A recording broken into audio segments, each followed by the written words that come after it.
Hi, my name's Ruth. Welcome to this week's video, and if you are new to my channel, it's really lovely to have you here. And I want to do a special video this week which is mostly just about like how hard I'm finding it in comparison at the moment. So for example, like we're all on lockdown, we're all having to stay home. Obviously some people are still going out to work, all of our amazing key workers are working harder than ever, but for a lot of us our routine is, pardon my French, like just shot to shit. We're at home, we don't know how to like process everything that's going on. We're out in the street on a Thursday night banging pots and pans with our neighbours. Like everything feels kind of like, what is going on? I sort of have these moments where I can't quite grasp what's happening in the world, and I know that I'm sure I'm not alone in those feelings. But what I am finding to be really challenging is the comparison of my experience to how other people are dealing with this lockdown.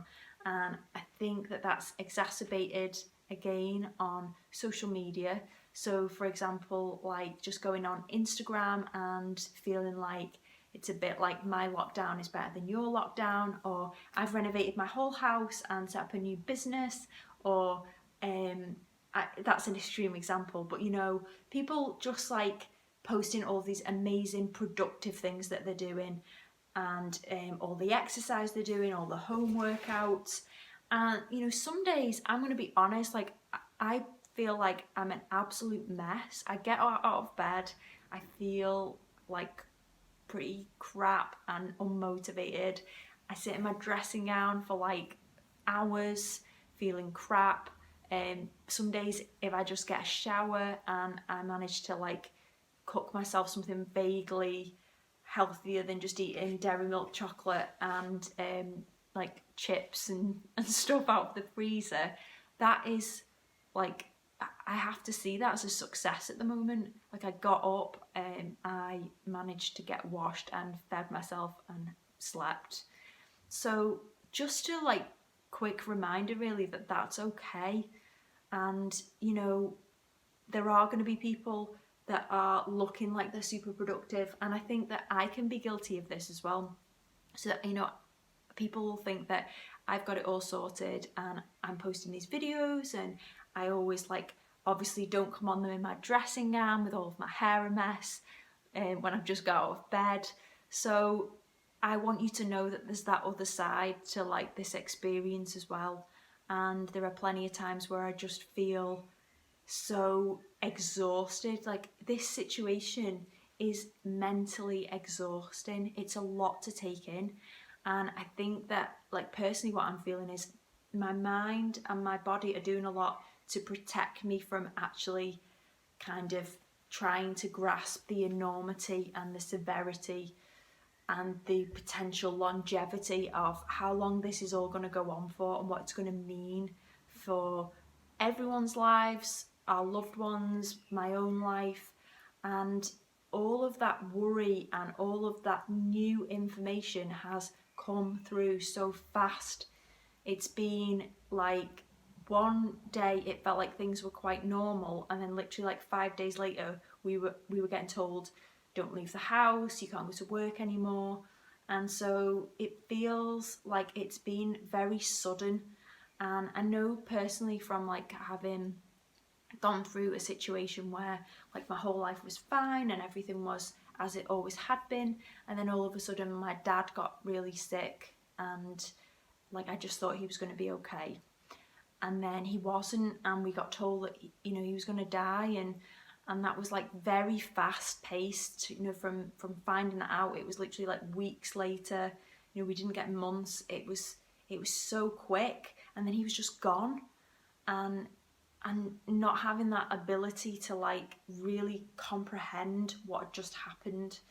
And I think that that's a little bit something that we really need to take into account in this situation, is that it's okay to feel exhausted even though you've not done anything. And it's okay to give yourself permission to not have to achieve. This could be an opportunity to, like, you know, for me included, like how much of my self-worth is about what I achieve. I'm striving for things and I'm working and And like, I really struggle to just let myself off the hook and be like, you know, I can just be. I'm not a human doing, we're human beings. And this is a good opportunity, I think, for us to like reflect on that and think your worth isn't in your productivity. Your worth is in you taking care of yourself, you helping others, you being the kindest, most loving, most empathic version of yourself that you can possibly be at the moment. And that includes to yourself when you're having a bad day. So I just felt like that idea of comparison at the moment and stressing that nobody on lockdown is doing exactly what their Instagram looks like. It's not real, you know, it's one element. And I'm sure to counterbalance that, there are plenty of times when those people don't feel productive and are having, you know, a little bit of anxiety, or, you know, it's important to remember that it's not the whole picture. Just like this YouTube tidy house here is not the whole picture of my life. And maybe I should just do the next one. I'll just rock up in my dressing gown, no makeup, and just be like, yeah, this is me. This is Ruth in her rawest form. I don't know whether I'm brave enough to do that, but maybe I should be, and I should walk my talk. We'll see. But thank you for tuning in, and I will keep posting these videos. I don't really know what I'm going to talk about half the time because I feel like I'm not really going out to have experiences that feed into what these videos are about, but I'm sure there'll be plenty more that will come up just from being in here and being in very close proximity with my husband. I'm sure there'll be plenty of things that will come up that I can bring to these videos. So take care, and I will see you next time. All right, bye.